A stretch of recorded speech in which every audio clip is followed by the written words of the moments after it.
곳을 다녀보시면 한국 불교에 또 뭐 일본 불교나 중국 불교도 마찬가지입니다만은 인간이 만든 역사성 참 모호한 게 참 많습니다. 모호한 게 참 많아요. 대표적으로 우리나라의 부처님 사리탑, 오늘날은 돈만 많으면은 스리랑카 쪽에서 부처님 사리라는 거 얼마든지 사가지고 올 수 있습니다.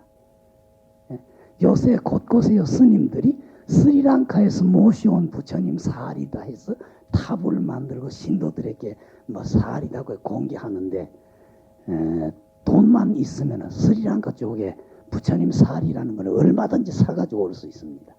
그래서 저쪽 사람도 그만큼 장난칠 줄 알게 된 거고, 거기에 속는 줄 모르면서 내가 거기에 넘어가 가지고 스리랑카 쪽에서 부처님 사리라고 해서 사가지고 오게 되는 그런 장난이 붙습니다. 네, 이건 조금 옆으로 가고, 우리나라에서 어떻든 부처님의 사리탑이다 하면은 신라때 자장율사가 중국 가가지고 문수보살 앞에 기도를 해서 얻어온 사리를 5곳에 모셨다 그러죠. 그래서 5대 정멸보궁이다 그러죠. 처음에 통도사, 그 다음에 오대산 중대, 그 다음에 태백산 정암사, 그 다음에 영월에 있는 사자산 법풍사, 그 다음에 설악산에 있는 봉정석대, 요 5곳에 부처님의 사리를 모셨다고 해서 5대 정멸보궁이다 그럽니다. 그 외에도 벌써 고려 때, 신라 때 말기 고려 때에서 부처님의 사리가 나온 자리가 많습니다. 지금 대구 동화사 금당이라고 하는 법당에 가면은 동서에 부처님 사리탑이 있습니다. 3층 탑에. 지금부터 한 300년 전에 비가 많이 와가지고 서쪽 탑이 결국 그 환경 때문에 오래된 비에 서쪽 탑이 무너지려고 했을 때 하루아침에 나가보니까 서쪽 사리탑에 모셨던 부처님의 사리가 전부 동쪽 탑 가세에 와서 붙었더라고 그래요. 동쪽 탑에 그 가세에 와서 다 붙어 있어가지고 그 사리를 다시 거두어서 동쪽 탑에 전부 다 모시고 지금은 서쪽 탑에 살이 없다. 그렇게 이야기가 됩니다. 근데 곳곳에 부처님의 사리탑이라는 게 있는데, 여러분들이 앞으로 참배하러 갈 때 계룡산에 가면은 앞쪽에 대전 쪽에서 들어가면 동학사가 있죠. 그 다음에 계룡산을 넘어서 동학사 반대쪽에 가면은 갑사라는 절이 있고 신원사라는 절이 있습니다. 갑사라고 하는 절의 뒤에 암자에 가면은 신흥암이라는 암자가 있어요. 신흥암이다. 근데 그 암자 앞에 자연석입니다. 큰 조금 거짓말을 보태면은 집채만한 바위 덩어리가 하나 있어요. 집채만한 바위 덩어리가 하나 있는데 그걸 천진보탑이다 그래요. 인공으로 만든 게 아니고 자연으로 된 보탑이다. 천진보탑이다. 그렇게 이름을 붙여요. 근데 그 계룡산 갑사 신흥암에 있는 그 자연석 바위에 얽힌 거짓말은 그래요. 인도에서 석가 부처님 열반하신 후 100년 만에 태어나신 분은 아유광이다 그러죠. 아쇼카, 불법천자라고 하는 분인데, 이분이 늘 이야기드리듯이 초기에 임금이라는 자리 때문에 아버지를 죽이고 형제 7을 다 죽인 사람입니다. 아유광이라는 사람이. 그 나이 들면서 그걸 후회하게 되고, 인간의 벼슬이라는 게 뭔데, 임금 자리가 뭔데 내가 임금 자리라는 여기에 눈이 어두워서 그 소중한 아버지를 죽이고 형제 7을 다 죽이고 나에게 반항한 사람은 전부 다 정복을 해서 항복을 다 받고 이런 어리석은 짓을 했다고 후회한 분인데요. 이분이 부처님의 가리킴을 믿기 시작하면서 자기 아들 상가밋하고 마힌다하고를 중을 만들어 가지고 뭐 어떻든 아들, 며느리, 사위, 딸 전부 불교인을 만들어서 불교 전도 때문에 전 인도를 보내고, 스리랑카 쪽의 불교 시작은 아유광의 아들 마힌다하고 딸 상가암이 있다가 전도한 게 스리랑카 불교의 첫 시작이죠. 예. 근데 그 아유광이라는 임금이 인도 전체에 흩어져 있는 부처님의 사리를 전부 모아가지고 84,000의 탑을 만들었다. 그렇게 기록이 되고 있습니다. 84,000의 탑을 만들었다. 근데 이 아유광이라는 분이 그 84,000의 탑을 만들 때 야차라고 하는 신을 부려가지고 탑을 만들었다. 그렇게 되고 있어요. 그 무렵에 인도에서 고승인 목골련자 재수존자가 인간은 욕심에 눈이 어두워지니까 아무리 좋은 일이라고 하더라도 먼저 욕심이 먼저 움직인다. 눈으로 보고 귀로 들으면은 욕심부터 먼저 움직이는 게 인간이다. 당신이 부처님의 사리탑을 84,000을 만든다고 하는데 인간의 욕심 자극할 뿐이다. 그러니까 당신이 그 탑을 만들 때 내가 손바닥으로 햇빛을 가리고 가지고 이 대우주를 캄캄하게 만들어 버릴 테니까 그 시간에 당신이 야차를 시켜서 이 대우주에 탑을 만들으라고 약속이 돼 있어요. 근데 계룡산 신흥암 마당에 있는 자연적인 바위를 그때 아유광이 84,000 탑을 만들 때에 만들어진 탑이다 그래요. 예, 이거는 뭐 역사적으로 규명하든지 사리적으로 규명하면 엉터리면 거짓말이에요. 하지만은 지금 옛날부터 계룡산 신흥암의 암자에는 부처님을 모시지 않고 그쪽 자연석인 바위 쪽을 쳐다보고 기도를 하고 예불을 합니다. 부처님 없습니다. 그러는데 신흥암에 가가지고 기도를 하고 지극히 기도를 하면은 자연석인 그 바위가 광명을 놓고 방광을 해요.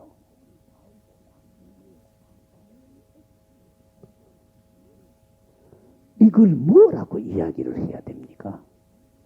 그거는 부처님의 사리탑도 아니고 가짜 자연석 바위인데, 자연석 바위라고 밖에 할 수 없는데, 그러나 거기에서 지극히 기도를 하면 그 자연석 바위가 광명을 놓고 방광을 해요. 그러니 우리가 흔히 통도사 가서 기도한다, 오대산 정멸보분 가서 기도한다, 뭐 태백산 정암사 가서 기도한다, 직접 역사적으로 분명히 부처님의 사리탑을 모셨다고는 부처님의 사리탑이라고 하는 자리 가서 기도를 해도 그런 영험을 얻기 어려운데, 계룡산 신흥사의 그 갑사 뒤에 신흥암에 자연 바위 앞에 가가지고 지극히 기도를 하면은 그 바위가 방광을 하는데 어떡하느냐고. 그래서 이런 예 저런 예를 보아하더라도 영험이나 기적은 내가 만드는 거지 저쪽 부처님이다, 부처님 탑이기 때문에 자리가 영험이 있는 자리이기 때문에 기적이나 영험이 나타나는 건 아니라는 걸 확신을 해야 된다는 이야기입니다. 우리에게 달렸다 이겁니다. 그러시고 여러분들이 양양낙산사를 가시죠. 양양낙산사는 분명히 의상대사가 기도를 해서 관세음보살을 칭견한 자리다 그렇게 되고 있습니다. 근데 우리는 고마 쉽게 이상대사가 관세음보살을 만난 자리다 그것만 생각하지만은 그 자리가 의상대사가 기도해가지고 기도를 이루지 못해서 투신 자살한 자리라는 걸 생각을 해야 된다 이겁니다. 안 되면은 목숨을 걸고 죽을 만큼 해야 된다 이겁니다. 내 목숨하고 맞바꾸는 기도 정진이라야 이루어지는 거지. 애매모호한 상태에서 혓바닥만 가지고 기도합니다, 기도했습니다, 요거 가지고 안 된다 이겁니다. 낙산사라는 자리는 의상대사가 기도해서 관세음보살을 뵌 자리다. 하지만 관세음보살을 뵀다고 하는 고전에 기도, 자기가 원하는 기일 내에 기도해서 이루지 못해서 투신 자살한 그 극에 간 칼날 위에 섰던 그걸 우리가 생각을 해야 돼요. 바위 위에서 안 되니까 바닷물에 투신해버렸다 이거예요. 시간이 얼마나 흘러갔는지 날짜가 며칠이 갔는지 모르지만 의상대사의 시신은 지금 홍련암 법당 밑에 굴러왔다 이거예요. 거기에서 관세음보살이 의상대사를 살리줬다고 해야 될지, 의상대사가 거기에서 며칠 동안이나 몇 시간이나 실신했다가 자기 정신이 돌아왔다고 해야 될지 모르지만 어떻든 그 자리에서 의상대사의 정신이 돌아오면서 관세음보살 뵙고 수기를 받고 이후에 절을 지으라고 하는 수기 받은 자리가 낙산사라는 걸 우리가 생각해야 된다 이겁니다. 그래서 우리도 의상 같은 전생 인연으로 보거나 금생 공덕으로 보거나 뛰어난 큰 스님도 기도를 하면서 목숨을 걸어놓고 기도했고 기도가 안 돼서 투신 자살할 만큼 그게 정신이 집중됐어야 했다는 걸 우리는 생각해야 된다 이겁니다. 그러면서 오늘날 우리는 불교인이네, 기도하네, 참선하네, 염불하네 하면서 하는 듯 마는 듯 애매모호한 상태에서 하면서 혓바닥만 가지고 불교인이다 그래요. 이런 정신 가지고는 안 된다 이겁니다. 그리고 공부를 해 나가면서는 욕심을 너무 부려도 탈이고 욕심이 없으면은 애가 안 다르죠. 정성이 안 다르니까 욕심이 없어도 탈이지요. 예. 원효대사 같은 어른이 이상대사가 낙산사에서 관세음보살을 뵀다고 해서 원효대사가 관세음보살을 만나러 가는 도중에 들에서 벼베는 여자하고 대화를 했는데 그 벼베는 여자가 바로 관세음보살이었던 걸 원효 스님은 대화를 하면서도 몰랐지요. 그 벼베는 여자를 지나치고 가다가 맑은 냇물에서 빨래하는 여자 만나가지고 물 좀 먹게, 물 좀 떠달라고 그러니까 그 여자분이 흘러가는 맑은 물을 딱 떠줬는데 원효대사 앞에 올 때 그 맑은 물이 피빛이었었다 이겁니다. 그래서 원효대사가 그 더러운 걸 떠준다고 버리고 갔는데 그분이 바로 관세음보살이었었고 떠준 그 맑은 물을 원효스님이 보는 앞에서 딱 떠줬는데 원효스님이 받으려고 보니까 피였었다 이겁니다. 그러지만 거기에 결국 성자들이 잡수시는 제호였었다는 걸 원효스님은 미처 못 느낀 거죠. 네? 그래가지고 걸어가는데 나무 가지 위에 앉았던 까마귀가 날아가면서 바보 했지요. 예. 관세음보살을 뵙고도 관세음보살인 줄 모르고 제호의 감노수를 싫다고 버린 바보화상 하면서 까마귀가 날아가 버렸죠. 그래서 원효스님이 아차하고 그 빨래하던 여자 쪽으로 와보니까 그분도 없고 벼베던 여자 쪽으로 다시 가봐도 그분 없었다 그러죠. 하듯이 우리가 조금 생각 잘 못하면은 직접 성자를 뵙고도 성자 모르지요. 지금 금강산 보덕굴이라고 하는 데가 남북이 가리워져서 못 가는데 관음 성지로는 우리나라 남북을 통틀어서 최초 성지로 치지요. 금강산 보덕굴. 또 우리가 자주 가는 강화보문, 이게 신라 말에 회정스님이라고 하시는 분이 관세음보살의 이 수기에 의해서 지은 절이 금강산 보덕굴이고 강화보문이죠.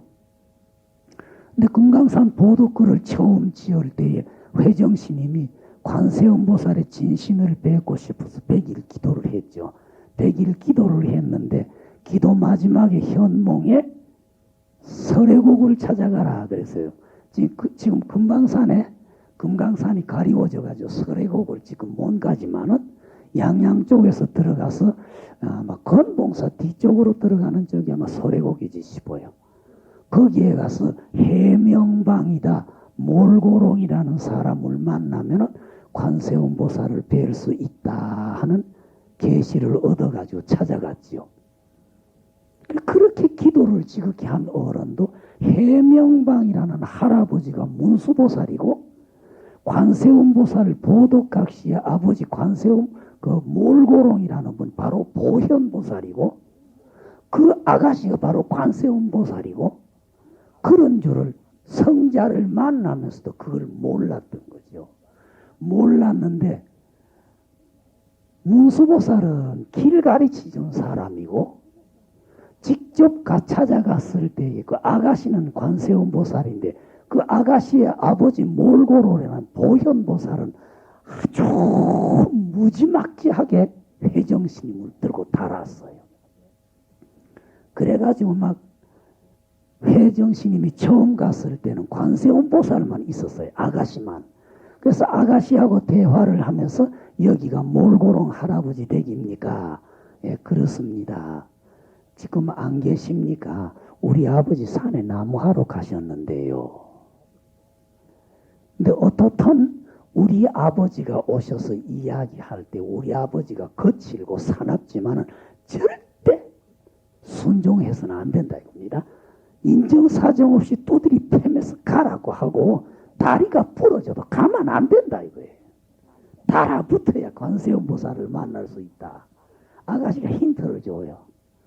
그래가지고 그 아가씨하고 그 대화를 하고 있는데 아가씨 아버지라고 하는 보현보살이 온 거예요. 산에서 나무찜을 지고 오는데 거짓말을 보태서 나무찜이 태산만 하다고 그랬어요. 들어오면서 다짜고짜 지게짝대기로 대가리 깎은 중놈이 남의 집에 와가지고 남의 딸하고 희롱한다고 다짜고짜 이유 없이 두드리 패는 거예요. 죽으라고. 두드리 패고 그 억센 기운으로 바딱 들어서 집어 던져버리는데 5m 6m 바깥에 가서 툭툭 떨어지는 거예요. 그러다 아가씨가 가서는 안 된다 달아붙으라고 힌트를 줬기 때문에 안 그렇습니다 안 그렇습니다 하고 막 잘못했습니다 하고 인정사정 없이 달아면서 에이 찌르긴 놈이네 하면서 그래 못하러 왔노. 관세음보살을 뵈러 왔습니다. 관세음보살을 만나려고 하면 내 딸하고 결혼해야 된다 이겁니다. 종로로 돼가지고 기도해서 관세음보살을 만나려고 하는데 내 딸하고 결혼해야 된다 그래. 머리 깎은 스님이 산뜻 응할 사람이 누굽니까? 그래서 나는 기도해가지고 중입니다. 잘했든 못했든 중입니다. 관세음 보살을 만나려고 기도를 했는데 내가 장가를 갈 수가 없습니다. 그러니까 가라 이거예요. 그런 놈 필요 없으니 가라 이거예요. 근데 그 아가씨는 자꾸 눈짓을 하면서 한다고 해라 이거예요. 아가씨는 자꾸 눈짓을 자꾸 대답하라 이거예요. 그러니까 결혼하겠습니다 하는 빙자를 대놓고 관세음보살만 만나게 해주면은 아가씨하고 결혼 안 하고 달아날삭적으로 그러면 아가씨하고 결혼하겠습니다. 그러니까 지금 당장 결혼식 하라 이거예요. 지금 당장 결혼식 하라 이거예요. 어떻게 해? 근데 망설이니까 아가씨는 자꾸 빨리 승낙을 하라 이거예요. 아가씨는 자꾸 눈짓을 하면서 빨리 승낙을 하라 이거예요. 아가씨 눈치 희끗희끗 보면서 그러면 아가씨하고 결혼식 하겠습니다. 그러니까 그 보현보살이죠. 그분이 당장 마당 쏙쏙쏙쏙 실드고 아가씨는 흘러가는 냇물에 가서 맑은 물 한 사고 떠다 놓고 마당 복판에 멍석 피놓고 물 한 사고 떠다 놓고 주례가 바로 아가씨 아버지가 주례예요. 그래 결혼식 한 거예요. 결혼식 했는데 그날부터 동방거쳐 하라 그래.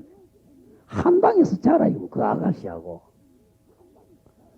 어떻게 해? 안 들어갈 수도 없고 우목에서 발발발 얼어붙어 있는데 아가씨는 자리에서 여기 와서 따스하게 편안하게 누우세요.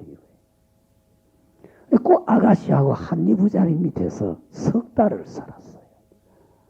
이름이 바로 관세음보살인데 회정스님 가슴 속에는 관세음보살을 만나야 되는데 관세음보살을 만나야 되는데 관세음보살을 만나야 되는데 이게 가리워져서 관세음보살하고 한이부자리 밑에서 석 달을 살면서 관세음보살인 줄 몰랐어. 그 아가씨가 낮 시간이건 밤 시간이건 한마디씩 하면서 자상하게 일러주는 무수한 법문을 들으면서도 그 아가씨가 바로 관세음보살인 생각을 못한 거예요.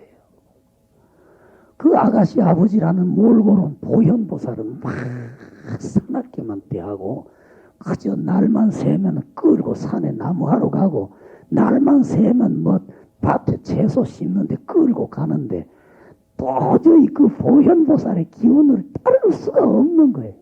따를 수가 없는데 그 보현보살은 요구를 하는 거예요. 좀때 젊은 놈이 산에 오면서도 따라오지도 못하고 나무짐을 그 손가락만큼 짊어지고 그게 나무짐이냐고 막 욕설을 하고 무슨 일을 해도 그 기운이나 그 힘 몬땅하는데 이걸 뭐 인정사정 없이 꾸지럼을 하는 거예요. 그래도 가슴 속에 그분들이 성자라고 하는 생각을 미처 못하는 거예요. 관세음보살 만나야 되는데 관세음보살을 만나야 되는데 임신애가 여기 와서 이렇게 할 수 없어가지고 이렇게 하고 있지만 내 목적은 관세음보살을 만나야 되는 건데 요 생각이 가로막혀 놓으니까 관세음보살인 줄 모르는 거예요. 석 달을 참으면서 그저 기회 있을 때마다 언제쯤 되면 관세음보살을 뵐 수 있습니까? 그러면 한평생 수도에서도 못 만나는데 기껏 해봐야 한 100날 기도한 그거 가지고 관세음보살 말라고 하는 거 막 호되게 꾸지럼이나 하고 욕이나 퍼부는데 어떻게 해요? 그래가지고 100날을 참다가 안 돼가지고 아이고 이렇게 세워서 내 중노릇도 아무것도 안 되니까 가서 다시 돌아가서 중노릇을 바로 하고 기도를 하든지 공부해야 되겠다고 그 생각을 해서 아가씨에게 가야 되겠다 그러니까 석 달을 그 한방에서 내외관이라는 이름으로 실제 육체 관계는 한 번도 없었지만은 한 이부자리 밑에서 석 달을 지내고 그 잘했든 못했든 사고 물 떠다 놓고 결혼식을 한 내외관이라는 그 아가씨가 가시려고 하면 가셔야지요. 가시고 싶으면 가셔야죠 하는 간단한 인사뿐이지 왜 조금 계세요든지 뭐 말기는 게 없어요. 가시려면 가셔야죠.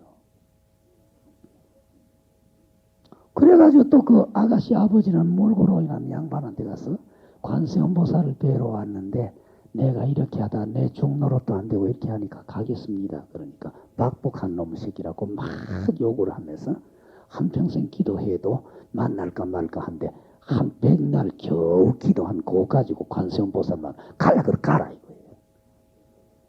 그 길로 딱 처음 온 길을 돌아와서 길 일러주던 해명방이라는 그 할아버지한테 오니까 관세음보살을 만난다고 하더니 왜 벌써 왔느냐.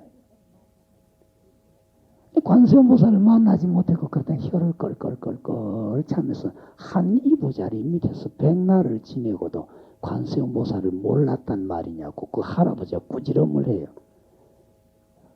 얘하고 놀래니까 너하고 결혼식을 하고 한 이부자리 밑에 있었던 그 아가씨가 바로 관세음보살이고 그 아가씨의 아버지는 보현보살이라고 딱 일러줘요.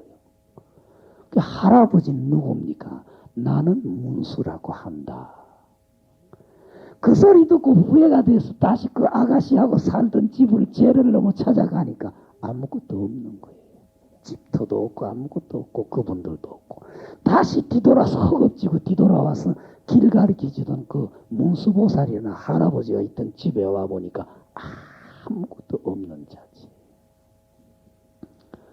그래서 다시 100일 기도를 해서 관세음보살 뵙게 해달라고 하니까 7월 보름날 구령년 폭포 위에 오라 그래서 지금 그 금강산 보도골 밑에 골짜기를 찾아갔는데 그 맑은 물에서 자기 마누라였었던 그 아가씨가 머리를 감고 있어요. 맑은 물에. 그 막 허겁지겁 그래서 아가씨 하고 뛰어가니까 파란 새가 돼서 호로록 날아가 버렸어요. 그러니까 그 새가 돼서 날아간 자리를 막 칡넝쿨을 땡기면서 올라간 자리가 지금 보덕굴 굴법당이 있는 그 굴이었었어요. 그 앞에 가니까 그 아가씨가 서서 계시면서 여기에서 부지런히 공부해라. 전생에도 당신하고 나하고가 여기에서 공부한 자리다. 당신이 공부만 잘하면은 때때로 나를 만날 수 있을 거니까 부지런히 하라고 하고 아가씨가 사라져 버렸다. 거기 금강산 보덕굴이라고 하는 지금 굴법당이에요. 예? 하더라도 그런 성자들도 성자를 뵙고 있으면서도 가슴 속에 가로막힌 한 생각 때문에 성자인 줄을 몰라본다. 그러니까 우리가 기도를 하되 욕심 없이는 노력이 안 따르니까 욕심이 있어야 되겠지만은 이 욕심이 주춧돌이 되어가지고 진실한 진리의 문을 열지를 못하고 또 순간적인 마음의 간격 때문에 진리의 문을 열지 못하는 수가 많다는 이야기예요. 하듯이 우리가 곳곳에 성지를 찾아 뵈면서도 그 성지에 얽힌 이야기를 우리 공부하는데 채쪽질로 하나씩 하나씩 받아들여야지. 거기 가서 낙산사 관세음보살 의상대사가 관세음보살 만난 자리 이런 생각 가지고 가서는 안 되지요. 우리가 칼날 위에 선 것처럼 일상의 기도생활이나 정진생활을 부지런히 해야지 애매모호한 상태에서는 아무것도 안 이루어져요. 그러니까 절대 불교인들은 기대를 걸어서는 안 돼요. 하면 된다라는 신념은 굳게 세울지언정 기대를 걸고 저쪽에서 이루어지기를 기다려서는 안 된다는 이야기입니다.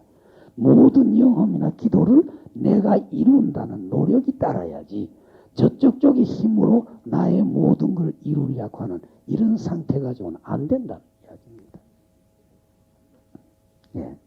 다시 한번 모든 것은 나에게 달려있고 영험, 기적은 내가 만드는 거지 자리 또는 나하고 상대되어 있는 환경이 어떤 영험터 이런 걸 기대해서는 안 돼요. 부지런히 노력을 하면은 안 이루어지는 것 없이 다 이루어진다는 걸 믿고 내 노력으로 모든 것이 이루어지고 내 노력으로 모든 게 풀어진다는 걸 믿을지언정 절대 부처님의 힘 이걸 의지해서는 안 됩니다. 단 불교인들은 처음부터 끝까지 아만이 없어야 되기 때문에 내가 노력을 해서 이루어도 회향은 부처님이 해주셨지 내가 어떻게 그걸 해요. 이거는 불교인들이 아만을 낮추고 자기를 양보하는 말로 쓰는 말이기는 해요. 모든 건 부처님이 이루어 주셨지 어떻게 나 같은 많은 중생이 그 일을 어떻게 해요 하는 거는 우리가 끝까지 그 아만을 세우지 않는 내가 했다 하는 아만을 안 세우려고 하는 말이지만 실제는 처음부터 끝까지 내가 노력해서 내가 이루는 거지 부처님이 해주시는 건 아니라. 피를 토할 만큼 하고 뼈가 깎여질 만큼 해야 돼요. 예, 오늘 조금 이야기가 다시 한번 주춧돌이 부처님을 의지하고 기대하는 쪽이 가서는 안 되고 내가 노력을 해서 모든 걸 내가 이루어야 된다는 그런 걸 부탁드렸습니다. 조금 책장이 너무 안 넘어간 것 같아 조금 몇 줄이라도 넘기기로 하겠습니다.